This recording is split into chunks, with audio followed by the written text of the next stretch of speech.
कृष्ण के चरणारविंदों में कोटि नमन।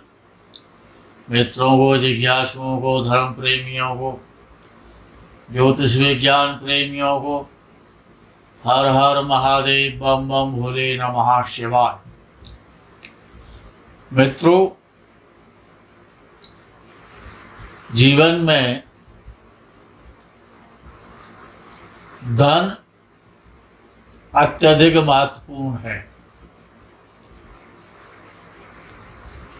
बिना धन के जीवन नहीं है।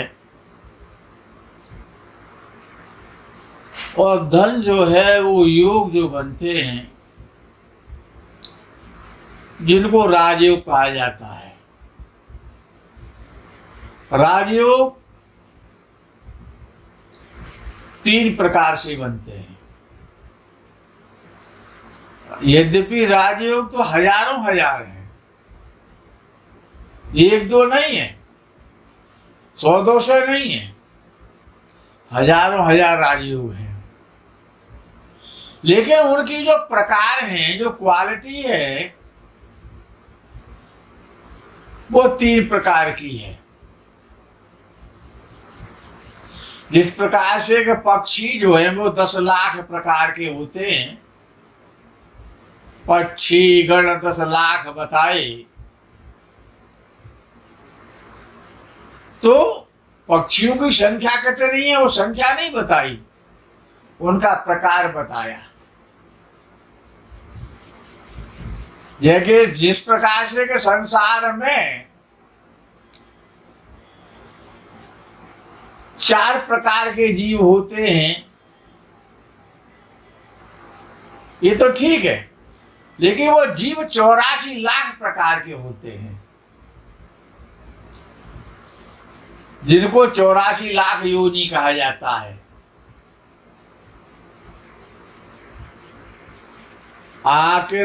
आकर अक्ष लक्ष 84, यानी 84 प्रकार के जीव इस सृष्टि में, 84 लाख प्रकार के जीव इस सृष्टि में पाए जाते हैं। क्या विषय ज्योतिष शास्त्र का है और आपकी जन्म कुंडली का है। तो जब 2 योग, 2 व्यक्ति, 2 देश, 2 मकान, जब 2 चीज एक जगह मिलती हैं तो उसको योग कहा जाता है। अच्छा मिलने को उसमें 3 भी मिल जाते हैं, 4 भी मिल जाते हैं। अब जब वो मिलन है वो तो हजारों प्रकार से होता है, हजारों प्रकार के संबंध होते हैं संसार में। किसी को गवर्नमेंट के द्वारा लाभ मिल जाता, किसी को जनता के द्वारा लाभ मिल जाता, किसी को सट्टे के द्वारा लाभ मिल जाता, किसी को जुए के द्वारा लाभ मिल जाता, किसी को पशुपालन के द्वारा लाभ मिल जाता, किसी को दूध व्यापार के लाभ द्वारा मिल जाता, किसी को लोहे के द्वारा राजयोग बन जाता है। ये जो राजयोग है उनकी कोई संख्या नहीं है, अपरिमित है, असंख्य है।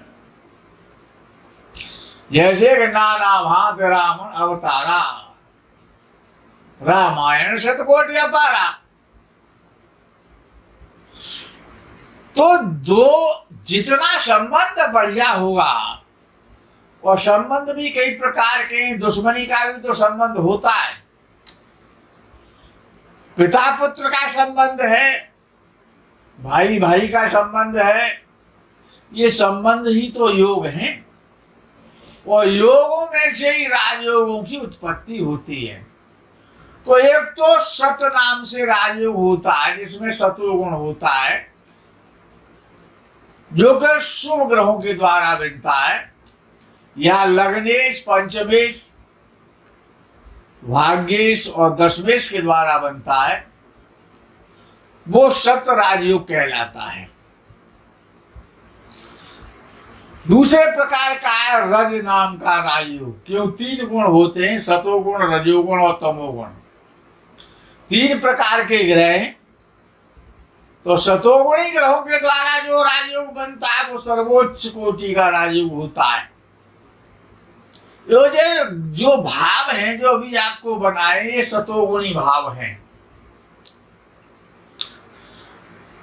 और राजयोगों के 3 प्रकार से राजयोग बनता है, शुभ ग्रहों के और शुभ राशियों से और शुभ भावों के द्वारा राजयोग बनता है। जो संबंध बनते हैं, अर्थात संबंधों को ही आप राजयोग कहेंगे।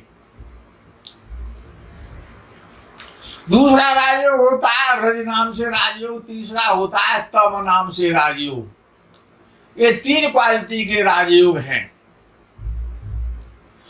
तो पाराशर जी ज्योतिष के पितामह हैं, वो लिखते हैं सोच्वा स्वरक्ष स्वरगत त्रिकोण ग्रह का केंद्रोत्तमांशान्विता सौम्यई रीक्षता युक्त मध्यमगता मूल त्रिकोणाश्रिता भावारोहण खेचरा शुभकरा केंद्र त्रिकोणाधिपा संबंधेन परस्परम सुयशम कुर्वन्ति राजोत्तमम्। ये राजयोग के विषय में पाराशर जी ने श्लोक कहा है। इसको समझ लेते हैं कि ये श्लोक क्या कह रहा है, पाराशर जी क्या कहना चाहते हैं। तो सबसे पहले उन्होंने लिखा है कि ग्रह अपनी उच्च राशि में हो तो राजयोग बनता है, अपनी राशि में हो तो राजयोग बनता है, अपने मित्र की राशि में हो तो राजयोग बनता है, त्रिकोण भाव में हो तो राजयोग बनता है, केंद्र में हो तो राजयोग बनता है, वर्गोत्तम नवांश में हो तब भी राजयोग बनता है, शुभ ग्रहों से युक्त हो, युति हो तो राजयोग बन जाता है। और जब एक ग्रह 2 शुभ ग्रहों के मध्य में हो तो राजयोग बनता है। ग्रह अपनी मूल त्रिकोण राशि में हो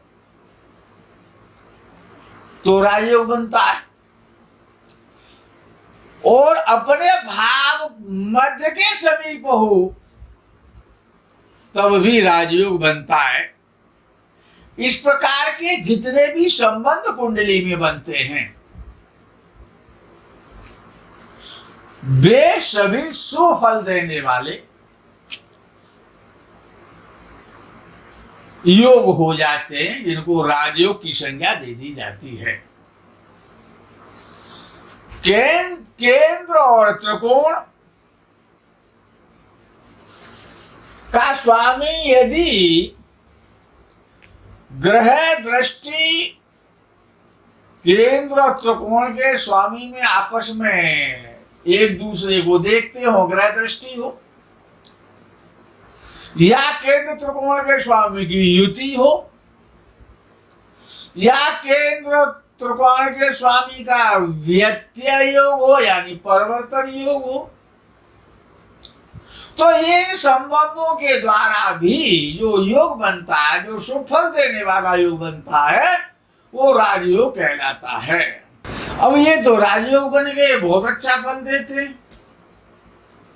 अब राजयोग है लेकिन वो भंग हो गया, वो आप उसको समझ में नहीं पाए, विद्वान समझ नहीं पाता है, और राजयोग चिल्लाता है। जिसकी कुंडली है वो भी ये समझता है मेरी कुंडली में राजयोग है और ये फल नहीं दे रहा, अर्थात या तो बताने वाला झूठा है या फिर ज्योतिष शास्त्र झूठा है, जबकि झूठा कोई भी नहीं है। अब नीम तो कड़वा है ना, जब उसके पत्ते खाए जाएंगे तो उसमें कड़वाहट तो आएगी। तो राजयोग है और वो भंग कैसे हो जाता है उसको समझना है। पाराशर जी उस पर क्या कह रहे हैं। नीच स्थानश्च पारजातास्त्वरगता पापेक्षता क्रांतयुग मध्यस्थान गताश वक्र विकल स्वरभानु संसर्गकाः भावान्तस्थित खेचराश विमला षष्ठाष्ट रिफाधिपा केन्द्राधीश्वर कोणपेश्वर युतास् तदयोग भंग प्रदा। ये राजयोग भंग होने के लक्षण महर्षि पाराशर ने लिखे। इनको समझते हैं कि पाराशर जी राजयोग होने के बाद भी भंग कैसे कर रहे हैं, जिसका आगे फल मनुष्य मात्र को नहीं मिल पाता। तो उन्होंने सबसे पहले कहा कि ग्रह नीच राशि में हो तो राजयोग भंग हो जाएगा। ग्रह युद्ध में परास्त हो, ग्रहों में युद्ध होता है, ज्योतिष में होता है, मैदान में नहीं होता है हाथ में ला करके। तो ग्रह युद्ध में परास्त हो तो राजयोग भंग हो जाता है। ग्रह अपनी शत्रु राशि में हो तो राजयोग भंग हो जाता है। जो राजयोग बनाने वाला जो ग्रह है उसकी चर्चा हो रही है, उसी का तो भंग होगा ना। और पापी ग्रह से जो ग्रह दृष्ट है तो राजयोग भंग हो जाएगा। और उस ग्रह के साथ में जो राजयोग बना रहा है उसके साथ में पापक ग्रह बैठा है तो राजयोग भंग हो जाएगा। और यदि वो ग्रह पापक ग्रहों के मध्य में है तब भी राजयोग भंग हो जाएगा। अच्छा, जो ग्रह राजयोग को बना रहा है उसके साथ में कोई बकरी ग्रह बैठा है तो राजयोग भंग हो जाता है। आप तो सोच रहे हैं कि आपकी कुंडली राजयोग है, लेकिन जो दूसरा ग्रह उसके साथ बैठा था वो तो बकरी था, तो राजयोग भंग हो गया। आपको फल नहीं मिल रहा, आप परेशान है। और जब ग्रह सूर्य के कारण अस्त हो जाता है, सूर्य के साथ होने पर तो राजयोग भंग हो जाता है। अगर जो ग्रह राजयोग बना रहा है, ग्रहों में राहु इतना पावरफुल है कि उस राजयोग बनाने वाले ग्रह के साथ ये राहु बैठ गया तो राजयोग भंग कर देगा। उससे ज्यादा खतरनाक कोई नहीं है। तो राहु तो सबका शत्रु है, वो तो किसी से मित्रता रखता ही ना। भाई शेर का जंगल में कोई मित्र होता ही नहीं है। अगर वो मित्रता रखेगा तो खाएगा क्या? तो इसी प्रकार से जो राहु है तो उसके साथ में जो ग्रह राजयोग बना रहा है उसके साथ राहु बैठ जाए तो राजयोग भंग कर देगा। भाई उच्च राशि का सूर्य है और साथ में राहु बैठ जाए मेष राशि में ही तो राजयोग भंग हो गया। अब सूर्य कुछ भी नहीं कर पा रहा, बना रहे राजा तू बने लिए। अब विषय आ जाता है कि कभी कभी ऐसा होता है कि ग्रह भाव संधि में होता है, जिस पर बहुत लोग चर्चा भी करते हैं और हमने भी वीडियो पहले बनाए। तो ग्रह भाव संधि में नहीं होना चाहिए। ग्रह 6वें 8वें और 12वें भाव में नहीं हो और उनके स्वामी से युत ना हो। ये इतने और भी प्रकार हैं, जितना श्लोक कह रहा है उतना मैंने आपको बता दिया, लेकिन अन्य श्लोक भी पाराशर जी ने लिखा है। तो देखना यह है कि जो राजयोग है, जिसको आप जानते हैं, जिसका फल लिखा गया है, वो फल प्राप्त नहीं हो रहा है, तो सोचना ये भी पड़ता है कि वो राजयोग भंग तो नहीं हो रहा है कहीं। अच्छा, सबसे उच्च कोटि का जो राजयोग बनता है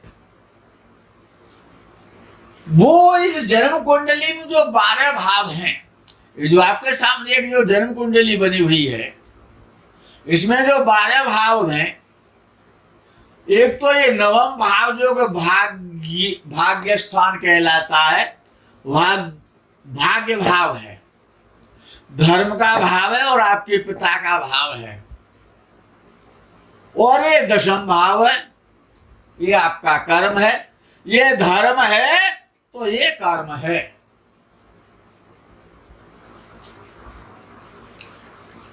तो इन भावों के द्वारा, भाग्य भाव के द्वारा और कर्म भाव के द्वारा जब राजयोग बनता है, वो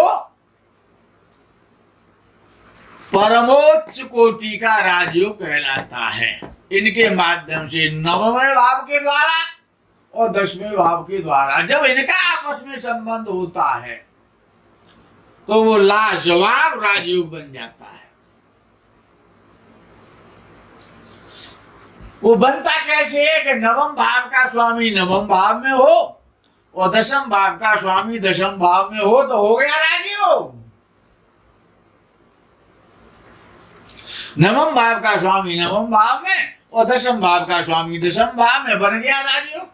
कुछ भी तो नहीं करना पड़ा। देखना कितना सरल है, आप भी देख सकते हैं ना। दूसरे प्रकार से नवम और केवल नवम और दशम की चर्चा है मित्रों। भाग्य और कर्म, ये भाग्य कर्म कैसे करवा रहा है, वही तो राजयोग है। भाग्य के द्वारा कर्म होता है और कर्म के द्वारा भाग्य का निर्माण होता है। ये दो टॉपिक हैं, नवम भाव और दशम भाव के द्वारा जो राजयोग बनते हैं, उन्हीं पर चर्चा हो रही है। नवमेश भाग्य स्थान का स्वामी दशम भाव में हो और दशम भाव का स्वामी नवम भाव में हो, बन गया राजयोग। कितनी देर लगी? बिल्कुल देर नहीं लगी। नवमेश दशमेश की राशि में हो, अर्थात ये जो नवमेश है और दशमेश की राशि तो ये भी है और ये भी है। अगर ये नवमेश यहां बैठ गया तब भी राजयोग बनाएगा और ये नवमेश यहां बैठ जाएगा तब भी राजयोग बनाएगा, क्योंकि ये दशमेश की दूसरी राशि है। ये दोनों जो भाव के स्वामी हैं, नवम भाव का स्वामी और दशम भाव का स्वामी, इनकी जो भाव है, वो मालिक हैं, जो स्वामी है, उनकी दृष्टि आपस में एक दूसरे पर हो। अर्थात नवम भाव का स्वामी तो यहां बैठ जाए और दशम भाव का स्वामी दशम भाव में बैठा रहे, तो नवमेश और दशमेश की आपस में दृष्टि होना वो राजयोग है। बहुत संपत्तिशाली राजयोग है ये, केवल नवम और दशम भाव के द्वारा। यदि दशम भाव का स्वामी और नवम भाव का स्वामी लगन भाव में, चतुर्थ भाव में, सप्तम भाव में और पंचम भाव में, 1, 4, 7 और 5, कौन? नवम भाव का स्वामी और दशम भाव का स्वामी, ये दिन में बैठते हैं तो राजयोग बन जाता है। बहुत उच्च कोटि का राजयोग बनता है। और मनुष्य काफी संपत्तिशाली, बड़े बड़े भवनों का, आलीशान बंगलों का, भूमि का, भवन का, वाहन का, समस्त सुखों को भोगता है। मित्रों, ये जो राजयोग हैं, अभी नवम और दशम के द्वारा कितने प्रकार से राजयोग बन सकता है। यदि आपको ये एपिसोड पसंद आता है तो आगे भाग्य भाव के द्वारा और दशम भाव के द्वारा, धर्म और कर्म के द्वारा कितने प्रकार से राजयोग का निर्माण हो जाता है, ये आगे के एपिसोड में आप सुन सकते हैं, यदि आप इसको पसंद करेंगे तो। अन्यथा यहां तो भंडार है, कुछ भी निकाल के आपको दे दिया जाएगा। और इसी वृक्ष के फल खाना चाहते हैं, अगर मिठास अच्छा है, टेस्ट है आपको, तो धर्म और कर्म के नवम और दशम के द्वारा जो राजयोग बनेंगे उन पर आगे के वीडियो में प्रकाश डाला जाएगा। तब तक के लिए अल्प विराम। हर हर महादेव, बम बम भोले नमः शिवाय, जय गो माता की।